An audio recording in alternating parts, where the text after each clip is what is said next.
இயேசுவை நேசிப்பவர்கள் பைபிளை வாசிப்பார்கள்.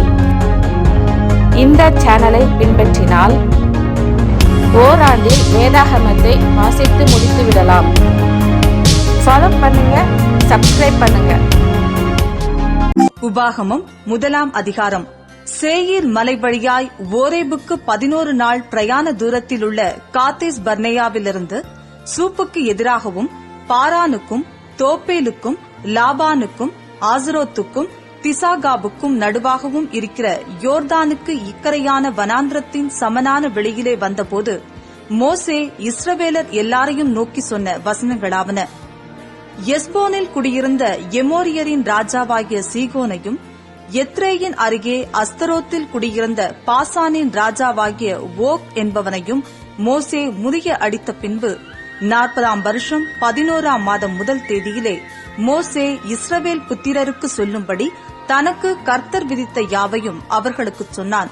யோர்தானுக்கு இப்புறத்தில் இருக்கிற மோவாபின் தேசத்தில் மோசே இந்த நியாயப்பிரமாணத்தை விவரித்து காண்பிக்க தொடங்கி, ஓரேபிலே நம்முடைய தேவனாகிய கர்த்தர் நம்மோடே சொன்னது என்னவென்றால், நீங்கள் இந்த மலை அருகே தங்கியிருந்தது போதும். நீங்கள் திரும்பி பிரயாணம் புறப்பட்டு எமோரியரின் மலைநாட்டிற்கும் அதற்கு அடுத்த எல்லா சமனான வெளிகளிலும் குன்றுகளிலும் பள்ளத்தாக்குகளிலும் தென் திசையிலும் கடலோரத்திலும் இருக்கிற கானானியரின் தேசத்துக்கும் லீபனோனுக்கும் ஐப்பிராத்து நதி என்னும் பெரிய நதி வரைக்கும் போங்கள். இதோ இந்த தேசத்தை உங்களுக்கு முன்பாக வைத்தேன். நீங்கள் போய் கர்த்தர் உங்கள் பிதாக்களாகிய ஆபிரகாமுக்கும் ஈசாக்குக்கும் யாக்கோபுக்கும் அவர்களுக்கு பின்வரும் அவர்கள் சந்ததிக்கும் ஆணையிட்டுக் கொடுத்த அந்த தேசத்தை சுதந்தரித்துக் கொள்ளுங்கள் என்றார். அக்காலத்திலே நான் உங்களை நோக்கி, நான் ஒருவனாக உங்கள் பாரத்தை தாங்கக்கூடாது. உங்கள் தேவனாகிய கர்த்தர் உங்களை பெருக பண்ணினார். இதோ இந்நாளில் நீங்கள் வானத்து நட்சத்திரங்களைப் போல திரளாயிருக்கிறீர்கள். நீங்கள் இப்பொழுது இருக்கிறதை பார்க்கிலும் 1000 மடங்கு அதிகமாகும்படி உங்கள் பிதாக்களின் தேவனாகிய கர்த்தர் உங்களுக்கு சொல்லியபடியே உங்களை ஆசீர்வதிப்பாராக. உங்கள் வருத்தத்தையும் பிரயாசத்தையும் வழக்குகளையும் நான் ஒருவனாய் தாங்குவது எப்படி? நான் உங்களுக்கு அதிபதிகளை ஏற்படுத்தும் பொருட்டு உங்கள் கோத்திரங்களில் ஞானமும் விவேகமும் அறிவும் உள்ளவர்கள் என்று பெயர் பெற்ற மனிதரை தெரிந்து கொள்ளுங்கள் என்று சொன்னேன். நீங்கள் எனக்கு பிரதியுத்தரமாக, நீர் செய்யச் சொன்ன காரியம் நல்லது என்றீர்கள். ஆகையால் நான் ஞானமும் அறிவும் உள்ள மனிதராகிய உங்கள் கோத்திரங்களின் வம்சபதிகளை தெரிந்து கொண்டு அவர்கள் உங்களுக்கு தலைவராயிருக்கும்படி 1000 பேருக்கு அதிபதிகளாகவும் 100 பேருக்கு அதிபதிகளாகவும் 50 பேருக்கு அதிபதிகளாகவும் 10 பேருக்கு அதிபதிகளாகவும் உங்கள் கோத்திரங்களில் அதிகாரிகளாகவும் ஏற்படுத்தி வைத்தேன். அக்காலத்திலே உங்களுடைய நியாயாதிபதிகளை நான் நோக்கி, நீங்கள் உங்கள் சகோதரரின் வியாச்சியங்களை கேட்டு இரு பட்சத்தாராகிய உங்கள் சகோதரருக்கும் அவர்களிடத்தில் தங்கும் அந்நியனுக்கும் நீதியின்படி தீர்ப்பு செய்யுங்கள். நியாயத்திலே முகதாட்சிணியம் பாராமல் பெரியவனுக்கு செவி கொடுப்பது போல சிறியவனுக்கும் செவி கொடுக்க கடவீர்கள். மனிதன் முகத்திற்கு பயப்படுவீர்களாக. நியாய தீர்ப்பு தேவனுடையது. உங்களுக்கு கடினமாயிருக்கும் காரியத்தை என்னிடத்தில் கொண்டு வாருங்கள், நான் அதை கேட்பேன் என்று சொல்லி நீங்கள் செய்ய வேண்டிய காரியங்கள் யாவையும் அக்காலத்திலே கட்டளையிட்டேன். நம்முடைய தேவனாகிய கர்த்தர் நமக்கு கட்டளையிட்டபடியே நாம் ஓரேபை விட்டு பிரயாணம் பண்ணி எமோரியரின் மலைநாட்டிற்கு நேராக நீங்கள் கண்ட அந்த பயங்கரமான பெரிய வனாந்திர வழி முழுவதும் நடந்து வந்து காதேஸ் பர்னேயாவிலே சேர்ந்தோம். அப்பொழுது நான் உங்களை நோக்கி, நம்முடைய தேவனாகிய கர்த்தர் நமக்கு கொடுக்கும் எமோரியரின் மலைநாடு மட்டும் வந்து சேர்ந்தீர்கள். இதோ உன் தேவனாகிய கர்த்தர் அந்த தேசத்தை உனக்கு முன்பாக வைத்திருக்கிறார். உன் பிதாக்களுடைய தேவனாகிய கர்த்தர் உனக்கு சொன்னபடியே நீ போய் அதை சுதந்தரித்துக்கொள். பயப்படாமலும் கலங்காமலும் இரு என்றேன். அப்பொழுது நீங்கள் எல்லாரும் என்னிடத்தில் வந்து, நமக்காக அந்த தேசத்தை சோதித்து பார்க்கவும், நாம் இன்ன வழியாக அதில் சென்று இன்ன பட்டணங்களுக்கு போகலாம் என்று நமக்கு மறு செய்தி கொண்டு வரவும் நமக்கு முன்னாக மனிதரை அனுப்புவோம் என்றீர்கள். அது எனக்கு நன்றாய் கண்டது. கோத்திரத்திற்கு ஒருவனாக 12 மனிதரை தெரிந்தெடுத்து அனுப்பினேன். அவர்கள் புறப்பட்டு மலைகளில் ஏறி எஸ்கோல் பள்ளத்தாக்கு மட்டும் போய் அதை வேவு பார்த்து அத்தேசத்து கனிகளில் சிலவற்றை தங்கள் கையில் எடுத்துக்கொண்டு நம்மிடத்தில் வந்து, நம்முடைய தேவனாகிய கர்த்தர் நமக்கு கொடுக்கும் தேசம் நல்ல தேசம் என்று நம்மிடத்தில் சொன்னார்கள். அப்படியிருந்தும் நீங்கள் போக மாட்டோம் என்று உங்கள் தேவனாகிய கர்த்தருடைய கட்டளைக்கு விரோதமாக எதிர்த்து உங்கள் கூடாரங்களில் முறுமுறுத்து, கர்த்தர் நம்மை வெறுத்து நம்மை அழிக்கும் பொருட்டாக நம்மை எமோரியரின் கையில் ஒப்புக் கொடுக்கும்படி நம்மை எகிப்து தேசத்திலிருந்து புறப்பட பண்ணினார். நாம் எங்கே போகலாம்?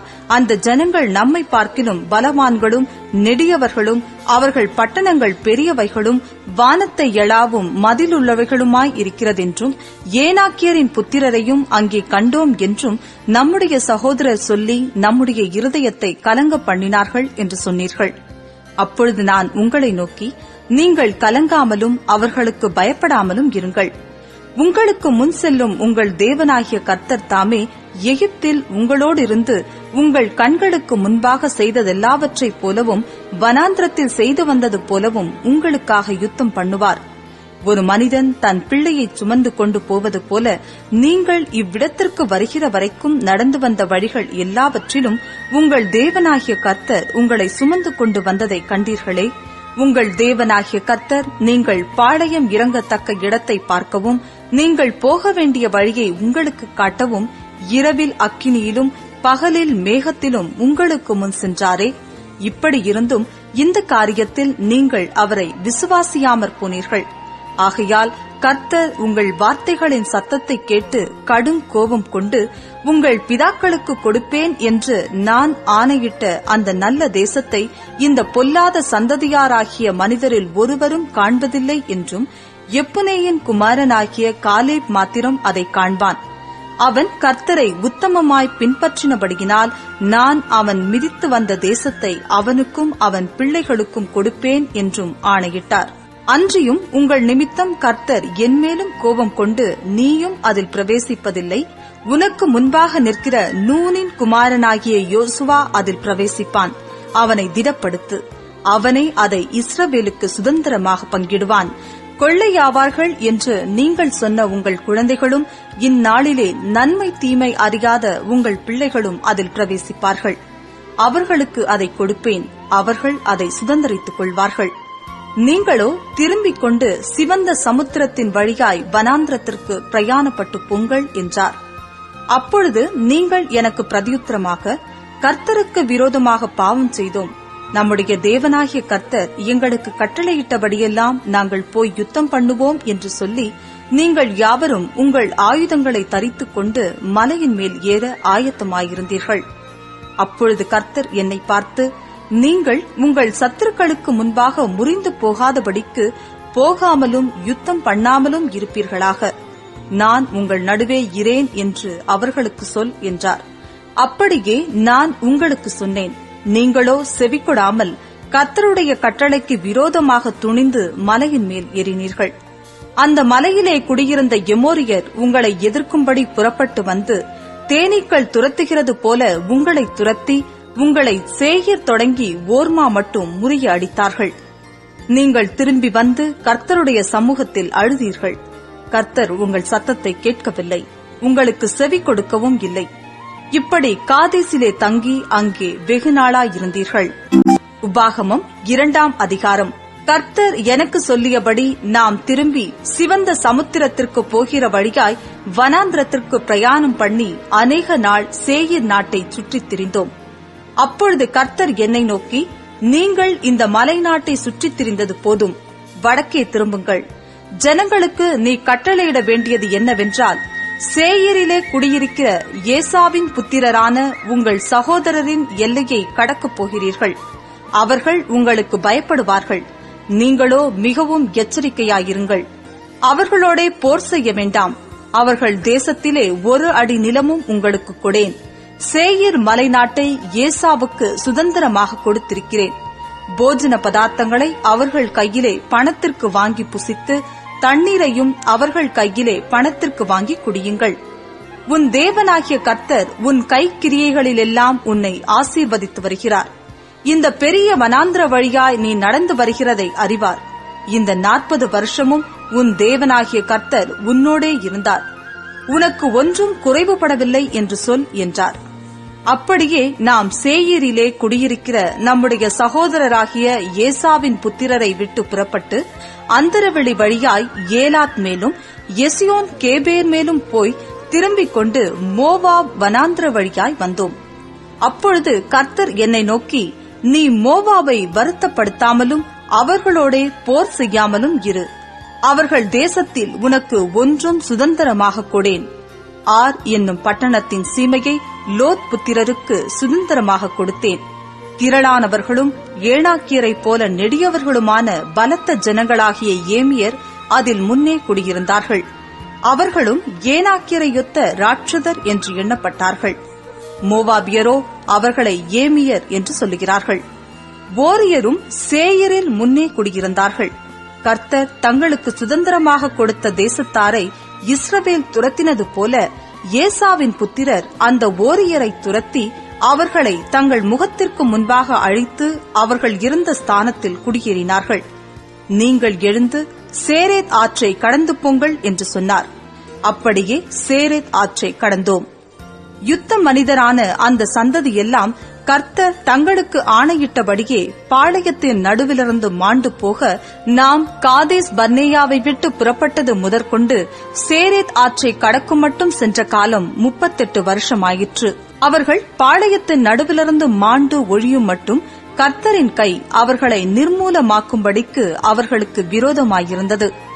யுத்த மனிதர் எல்லாரும் ஜனத்தின் நடுவிலிருந்து செத்து தீர்ந்த பின்பு கர்த்தர் என்னை நோக்கி, நீ ஆர்ப்பட்டணம் இருக்கிற மோவாபின் எல்லையை இன்றைக்கு கடந்து அம்போன் புத்திரருக்கு எதிராகச் சேரப்போகிறாய். நீ அவர்களை வருத்தப்படுத்தவும் அவர்களோடே போர் செய்யவும் வேண்டாம். அம்மோன் புத்திரரின் தேசத்தில் ஒன்றும் உனக்கு சுதந்திரமாக கொடேன். அதை லோத் புத்திரருக்கு சுதந்திரமாக கொடுத்திருக்கிறேன். அதுவும் ராட்சதருடைய தேசமாக எண்ணப்பட்டது. முற்காலத்தில் ராட்சதர் அதிலே குடியிருந்தார்கள். அம்மோனியர் அவர்களை சம்சூமியர் என்று சொல்லுகிறார்கள். அவர்கள் திரளானவர்களும் ஏனாக்கியரைப் போல நெடியவர்களுமான பலத்த ஜனங்களாயிருந்தார்கள். கர்த்தரோ சேயீரில் குடியிருந்த ஏசாவின் புத்திரருக்கு முன்பாக ஓரியரை அழிக்க அவர்கள் அந்த ஜனங்களை துரத்திவிட்டு அவர்கள் இருந்த ஸ்தானத்தில் இந்நாள் வரைக்கும் குடியிருக்கிறது போலவும், கப்தோரிலிருந்து புறப்பட்ட கப்தோரியர் ஆசேரிம் தொடங்கி ஆசா மட்டும் குடியிருந்த ஆவியரை அழித்து அவர்கள் இருந்த ஸ்தானத்திலே குடியேறினது போலவும் கர்த்தர் அவர்களை இவர்களுக்கு முன்பாக அழிய பண்ண இவர்கள் அவர்களை துரத்திவிட்டு அவர்கள் இருந்த ஸ்தானத்திலே குடியேறினார்கள். நீங்கள் எழுந்து பிரயாணம் பண்ணி அர்னோன் ஆற்றை கடந்து போங்கள். எஸ்போனின் ராஜாவாகிய சீகோன் என்னும் எமோரியனையும் அவன் தேசத்தையும் உன் கையிலே ஒப்புக் கொடுத்தேன். இது முதல் அதை சுதந்தரித்துக் கொள்ளும்படி அவனோடே யுத்தம் செய். வானத்தின் கீழ் எங்குமுள்ள ஜனங்கள் உன்னாலே திகிலும் பயமும் அடையும்படி செய்ய இன்று நான் தொடங்குவேன். அவர்கள் உன் கீர்த்தியை கேட்டு உன் நிமித்தம் நடுங்கி வேதனைப்படுவார்கள் என்றார். அப்பொழுது நான் கெதமோத் வனாந்திரத்திலிருந்து எஸ்போனின் ராஜாவாகிய சீகோனிடத்தில் சமாதான வார்த்தைகளை சொல்லும்படி ஸ்தானாபதிகளை அனுப்பி, நான் உம்முடைய தேசத்தை கடந்து போகும்படி உத்தரவு கொடும். வலதுபுறம் இடதுபுறம் சாயாமல் பெரும் பாதை வழியாய் நடப்பேன். சேயீரில் குடியிருக்கிற ஏசாவின் புத்திரரும் ஆர் பட்டணத்தில் குடியிருக்கிற மோவாபியரும் எனக்கு செய்தது போல நீரும் நான் யோர்தானை கடந்து எங்கள் தேவனாகிய கர்த்தர் எங்களுக்கு கொடுக்கிற தேசத்தில் சேரும் மட்டும் எனக்கு புசிக்க ஆகாரத்தையும் குடிக்க தண்ணீரையும் கிரயத்துக்கு தாரும். நான் கால்நடையாய் கடந்து போக மாத்திரம் உத்தரவு கொடும் என்று சொல்லி அனுப்பினேன். ஆனாலும் தன் தேசத்தை கடந்து போகும்படி எஸ்போனின் ராஜாவாகிய சீகோன் நமக்கு உத்தரவு கொடுக்கவில்லை. இந்நாளில் இருக்கிறது போல உன் தேவனாகிய கர்த்தர் அவனை உன் கையில் ஒப்புக் கொடுக்கும்படி அவன் மனதை கடினப்படுத்தி அவன் இருதயத்தை உரங்கொள்ள பண்ணியிருந்தார். அப்பொழுது கர்த்தர் என்னை நோக்கி, இதோ சீகோனையும் அவன் தேசத்தையும் உனக்கு ஒப்புக் கொடுக்கப் போகிறேன். இது முதல் அவன் தேசத்தை வசப்படுத்தி சுதந்தரித்துக் கொள் என்றார். சீகோன் தன்னுடைய எல்லா ஜனங்களோடும் கூட நம்மோடே யுத்தம் பண்ண புறப்பட்டு யாகாசிலே வந்தான். அவனை நம்முடைய தேவனாகிய கர்த்தர் நமக்கு ஒப்புக் கொடுத்தார். நாம் அவனையும் அவன் குமாரரையும் அவனுடைய சகல ஜனங்களையும் முறிய அடித்து அக்காலத்தில் அவன் பட்டணங்களையெல்லாம் பிடித்து சகல பட்டணங்களிலும் இருந்த ஸ்திரீ புருஷரையும் பிள்ளைகளையும் ஒருவரையும் மீதியாக வைக்காமல் சங்காரம் பண்ணினோம். மிருக ஜீவன்களையும் நாம் பிடித்த பட்டணங்களில் கொள்ளையடித்த பொருள்களையும் மாத்திரம் நமக்கென்று வைத்துக் கொண்டோம். அர்னோன் ஆற்றங்கரையில் இருக்கிற ஆரோவேரும் ஆற்றண்டையில் இருக்கிற பட்டணமும் தொடங்கி கீலேயாத் வரைக்கும் நமக்கு எதிர்த்து நிற்கத்தக்க அரணிப்பான பட்டணம் இருந்ததில்லை. எல்லாவற்றையும் நம்முடைய தேவனாகிய கர்த்தர் நமக்கு ஒப்புக் கொடுத்தார். அம்மோன் புத்திரருடைய தேசத்தையும் யாபோக் ஆற்றங்கரையிலுள்ள இடங்களையும் மலைகளிலுள்ள பட்டணங்களையும் நம்முடைய தேவனாகிய கர்த்தர் நமக்கு விலக்கின மற்ற இடங்களையும் சேராமல் விலகிப் போனாய். சங்கீதம் 110. கர்த்தர் என் ஆண்டவரை நோக்கி, நான் உம்முடைய சத்துருக்களை உமக்கு பாதபடியாக்கி போடும் வரைக்கும் நீர் என்னுடைய வலது பாரிசத்தில் உட்காரும் என்றார். கர்த்தர் சீயோனிலிருந்து உமது வல்லமையின் செங்கோலை அனுப்புவார். நீர் உம்முடைய சத்துருக்களின் நடுவே ஆளுகை செய்யும். உமது பராக்கிரமத்தின் நாளிலே உம்முடைய ஜனங்கள் மனப்பூர்வமும் பரிசுத்த அலங்காரமும் உள்ளவர்களாயிருப்பார்கள். விடியற் காலத்து கற்பத்தில் பிறக்கும் பணிக்கு சமானமாய் உம்முடைய யௌவன ஜனம் உமக்கு பிறக்கும். நீர் மெல்கிசேதேக்கின் முறைமையின்படி என்றென்றைக்கும் ஆசாரியராய் இருக்கிறீர் என்று கர்த்தர் ஆணையிட்டார். மனம் மாறாமலும் இருப்பார். உம்முடைய வலது பாரிசத்தில் இருக்கிற ஆண்டவர் தமது கோபத்தின் நாளிலே ராஜாக்களை வெட்டுவார். அவர் ஜாதிகளுக்குள் நியாயம் தீர்ப்பார். எல்லா இடங்களையும் பிரேதங்களால் நிரப்புவார். விஸ்தாரமான தேசங்களின் மேல் தலைவர்களாயிருக்கிறவர்களை நொறுக்கி போடுவார். வழியிலே அவர் நதியில் குடிப்பார். ஆகையால் அவர் தமது தலையை எடுப்பார்.